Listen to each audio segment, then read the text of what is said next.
गुरुवार की पौराणिक व्रत कथा। गुरुवार व्रत करने से बृहस्पति देवता प्रसन्न होते हैं। ये व्रत अत्यंत फलदायी है। अग्नि पुराण के अनुसार अनुराधा नक्षत्र युक्त गुरुवार से आरंभ करके 7 गुरुवार व्रत करने से बृहस्पति ग्रह की हर पीड़ा से मुक्ति मिलती है। तो अब सुनिए बृहस्पतिवार व्रत कथा को पूरा सुने और कमेंट बॉक्स में बृहस्पति देव की जय जरूर लिखें। प्राचीन समय की बात है। एक नगर में बड़ा व्यापारी रहता था। वह जहाज़ों में माल लदवाकर दूसरे देशों में भेजा करता था। जिस प्रकार अधिक धन कमाता उसी प्रकार जी खोलकर दान भी करता था। परंतु उसकी पत्नी अत्यंत कंजूस थी। किसी को भी एक दमड़ी नहीं देने देती थी। एक बार सेठ जब दूसरे देश व्यापार करने गया तो पीछे से बृहस्पति देव ने साधु वेश में उसकी पत्नी से भिक्षा मांगी। व्यापारी की पत्नी बृहस्पति देव से बोली, हे साधु महाराज, मैं इस दान और पुण्य से तंग आ गई हूँ। आप कोई ऐसा उपाय बताएं जिससे मेरा सारा धन नष्ट हो जाए और मैं आराम से रह सकूं। मैं ये धन लूटता हुआ नहीं देख सकती। बृहस्पति देव ने कहा, हे देवी, तुम बड़ी विचित्र हो। संतान और धन से कोई दुखी होता है? अगर धन अधिक है तो इसे शुभ कार्यों में लगाओ। कुंवारी कन्या का विवाह कराओ, विद्यालय और बाग बगीचों का निर्माण कराओ। ऐसे पुण्य कार्य करने से तुम्हारा लोक परलोक सार्थक हो सकेगा।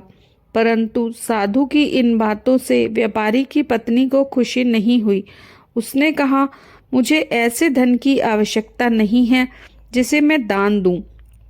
तब बृहस्पति देव बोले, यदि तुम्हारी ऐसी इच्छा है तो तुम एक उपाय करना। 7 बृहस्पतिवार घर को गोबर से लीपना, अपने केशों को पीली मिट्टी से धोना, केशों को धोते समय स्नान करना, व्यापारी से हजामत बनाने को कहना, भोजन में मांस मदिरा खाना, कपड़े अपने घर धोना। ऐसा करने से तुम्हारा सारा धन नष्ट हो जाएगा। इतना कह बृहस्पति देव अंतर्ध्यान हो गए। व्यापारी की पत्नी ने बृहस्पति देव के कहे अनुसार 7 बृहस्पतिवार वैसा ही करने का निश्चय किया। केवल 3 बृहस्पतिवार ही बीते थे कि उसकी समस्त धन संपत्ति नष्ट हो गई और वह परलोक से धार गई। जब व्यापारी वापस आया तो उसने देखा कि सब कुछ नष्ट हो चुका है।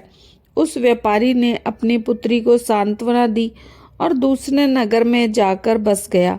वहां वह जंगल से लकड़ी काट कर लाता और शहर में बेचता। इस तरह अपना जीवन व्यतीत करने लगा। एक दिन उसकी पुत्री ने दही खाने की इच्छा प्रकट की, लेकिन व्यापारी के पास दही खरीदने के पैसे नहीं थे। वह अपनी पुत्री को आश्वासन देकर जंगल में लकड़ी काटने चला गया। वहां एक वृक्ष के नीचे बैठ अपनी पूर्व दशा पर विचार कर रोने लगा। उस दिन बृहस्पतिवार था। तभी वहां बृहस्पति देव साधु के रूप में सेठ के पास आए और बोले, हे मनुष्य, तू इस जंगल में किस चिंता में बैठा है? तब व्यापारी बोला, हे महाराज, आप सब कुछ जानते हैं। इतना कह व्यापारी बोला, अपनी कहानी सुनाकर रो पड़ा। बृहस्पति देव बोले, देखो बेटा, तुम्हारी पत्नी ने बृहस्पति देव का अपमान किया था, इसी कारण तुम्हारा ये हाल हुआ है। लेकिन अब तुम किसी प्रकार की चिंता मत करो। तुम गुरुवार के दिन बृहस्पति देव का पाठ करो। 2 पैसे के चने और गुड़ को लेकर जल के लोटे में शक्कर डाल वह अमृत और प्रसाद अपने परिवार के सदस्यों और कथा सुनने वालों को बांट दो। स्वयं भी प्रसाद और चरणामृत लो। भगवान तुम्हारा अवश्य कल्याण करेंगे। साधु की बात सुन व्यापारी बोला, महाराज, मुझे तो इतना भी नहीं बचता कि मैं अपनी पुत्री को दही लाकर दे सकूं। इस पर साधु बोले कि तुम लकड़ियां शहर में बेचने जाना। तुम्हें लकड़ियों के दाम पहले से चौगने मिलेंगे, जिससे तुम्हारे सारे कार्य सिद्ध हो जाएंगे। उसने लकड़ियां काटी और जंगल में और शहर में बेचने के लिए चल पड़ा। उसकी लकड़ियां अच्छे दाम में बिक गईं, जिससे उसने अपनी पुत्री के लिए दही लिया और गुरुवार की कथा हेतु चना गुड़ लेकर कथा की और प्रसाद बांटकर स्वयं भी खाया। उसी दिन से सभी कठिनाइयां दूर होने लगी। परंतु अगले बृहस्पतिवार को वह कथा करना भूल गया। अगले दिन वहां के राजा ने एक बड़े यज्ञ का आयोजन किया।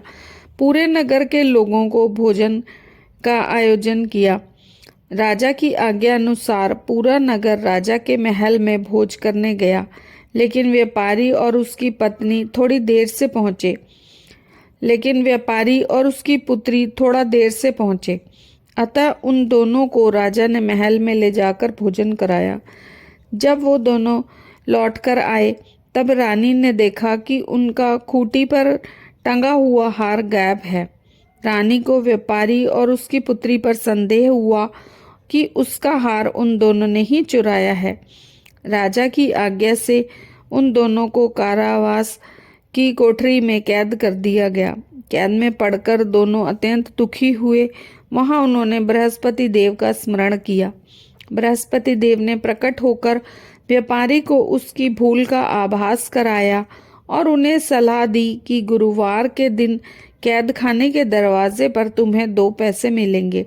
उनसे तुम चने और मुनक्का मंगाकर बृहस्पति देव का पूजन करना, तुम्हारे सब दुख दूर हो जाएंगे।